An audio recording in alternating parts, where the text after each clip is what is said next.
प्यारे बच्चों, मैं चपला कुमारी पत्ती आपकी हिंदी शिक्षिका केंद्रीय विद्यालय से आज शुरू करते हैं बसंत भाग 3 के कक्षा 8 के पाठ्य पुस्तक से पाठ जहाँ पहिया है। यह एक रिपोर्टाज है। इसके लेखक है पी साईनाथ। पालगमी साईनाथ जी का जन्म 1957 में चेन्नई में हुआ था। वे एक पत्रकार हैं जिन्होंने अपनी पत्रकारिता को सामाजिक समस्याओं, ग्रामीण हालातों, गरीबी, किसान समस्या और भारत पर वैश्वीकरण के घातक प्रभावों पर केंद्रित किया है।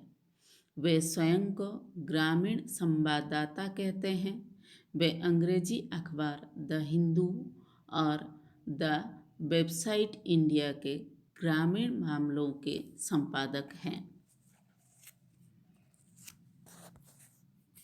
जहाँ पहिया है पाठ के माध्यम से लेखक ने तमिलनाडु के एक जिले पुडुकोट्टई के महिलाओं के बारे में बताया है कि उन्होंने साइकिल चलाना सीखने के लिए एक आंदोलन के रूप में अपनाया है और समाज की रूढ़िवादी बंधनों को तोड़कर साइकिल चलाना सीखा है। इसके साथ ही लेखक ने इस पाठ के माध्यम से यह दर्शाना चाहा है कि पहिए के आविष्कार से किस प्रकार उन्नति के मार्ग खुले। इसका प्रभाव इस पर साफ दिखाई पड़ता है। भारत के सबसे गरीब जिले में से एक है तमिलनाडु का पुडुकोट्टई जिला। अंधविश्वासों और पुराने विचारों में जकड़े यहाँ के लोग हैं। यहाँ की महिलाओं ने अपनी आज़ादी, स्वाधीनता और विकास को गतिशीलता देने के लिए साइकिल को चुना है। यहाँ के ग्रामीण महिलाओं में से 1/4 ग्रामीण महिलाओं ने साइकिल चलाना सीख ली है। इन महिलाओं को साइकिल सिखाने के लिए प्रशिक्षण शिविर का आयोजन किया गया है। इस इलाके में मुस्लिम लड़कियां भी साइकिल पर जाती दिखाई देती है। इससे इनकी आत्मनिर्भरता में वृद्धि हुई। उनकी पुरुषों तथा दूसरों पर निर्भरता कम हुई है। इस संबंध में जमीला बीबी नामक महिला का कहना है कि यह उनका अधिकार है। अब वह बसों का इंतज़ार किए बिना कहीं भी जा सकती है। शुरू में जब उसने साइकिल चलाना सीखा तो लोग फब्तियाँ कसी पर उसने ध्यान नहीं दिया। एक अन्य महिला फातिमा जो स्कूल अध्यापिका है, उसने बताया कि वह साइकिल चलाना सीखने के लिए साइकिल किराए पर लिया करती थी क्योंकि वह साइकिल नहीं खरीद सकती थी।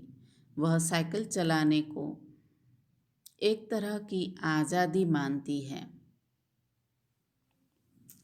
फातिमा और उसके एक मित्र अबकनी ने बताया कि उसकी उम्र जो 20 के आसपास है और उन्होंने अपने समुदाय की अनेक महिलाओं को साइकिल चलाना सिखा दिया है। इससे उसे किसी के ऊपर कहीं आने जाने के लिए निर्भर नहीं रहना पड़ता है। तो अब धीरे धीरे साइकिल चलाने को सामाजिक स्वीकृति मिल गई है। किलाकुरुची गांव में सभी साइकिल सीखने वाली महिलाएं रविवार को इकट्ठा हुई थी। तो लेखक बताते हैं कि साइकिल चलाने के आंदोलन के समर्थन में ऐसे आवेग को देखकर वे हैरान हुए बिना नहीं रह सकते हैं। यहाँ के महिलाएं साइकिल चलाते हुए गाना भी गाती हैं। ओ बहना आ सीखे साइकिल, घूमे समय के पहिए के संग, इस तरह गाती हुई साइकिल चलाती जाती है।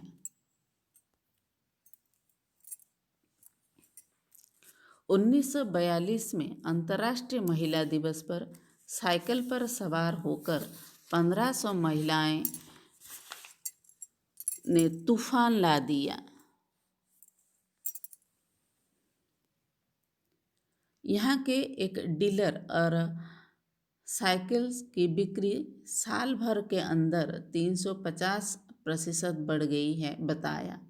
यह आंकड़ा भी उसने बड़ी सतर्कता के साथ बताया, क्योंकि उसे लगा कि पूछने वाला बिक्री कर विभाग का कोई आदमी तो नहीं है।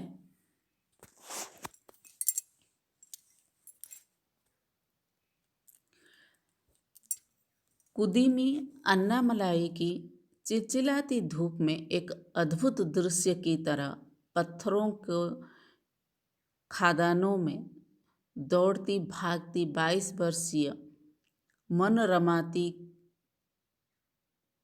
को लोगों ने साइकिल सिखलाते देखा। उसने मुझे बताया, हमारा इलाका मुख्य शहर से कटा हुआ है। यहाँ जो साइकिल चलाना जानता है उनकी गतिशीलता बढ़ जाती है।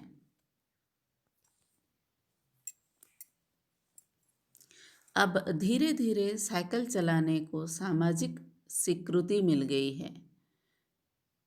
साइकिल चलाने के अनेक आर्थिक लाभ थे। इससे उनकी आय में बढ़ोतरी हुई। कृषि संबंधी सामग्री बेचना आसान हो गया। समय की भी कम बचत हुई। बसों पर निर्भरता कम हो गई। इससे ज़्यादा इलाके में आना जाना आसान हो गया और महिलाओं को आराम करने के लिए काफ़ी समय भी मिल जाता है। युवा माँ साइकिल पर आगे अपने बच्चों को बिठाए पीछे कैरियर पर सामान लदे चली जा रही है। वह अपने साथ पानी से भरे 2 या 3 बर्तन लिए अपने घर या काम पर जाती दिख जाती है। इस तरह उनसे समय की भी बचत हो जाती है।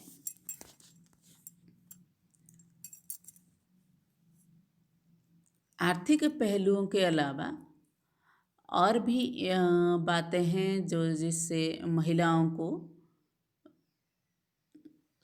साइकिल चलाने में लाभ हुई। साइकिल चलाने से इनकी आत्मनिर्भरता और आत्मसम्मान की भावना भी बढ़ गई। साइकिल प्रशिक्षण से महिलाओं के अंदर आत्मसम्मान की भावना पैदा हुई है। साइकिल उन्हें आज़ादी और खुशहाली का एहसास कराती है। साइकिल आज़ादी का प्रतीक बन गई है। ग्रामीण महिलाओं के लिए यह हवाई जहाज उड़ाने जैसी बड़ी उपलब्धि है।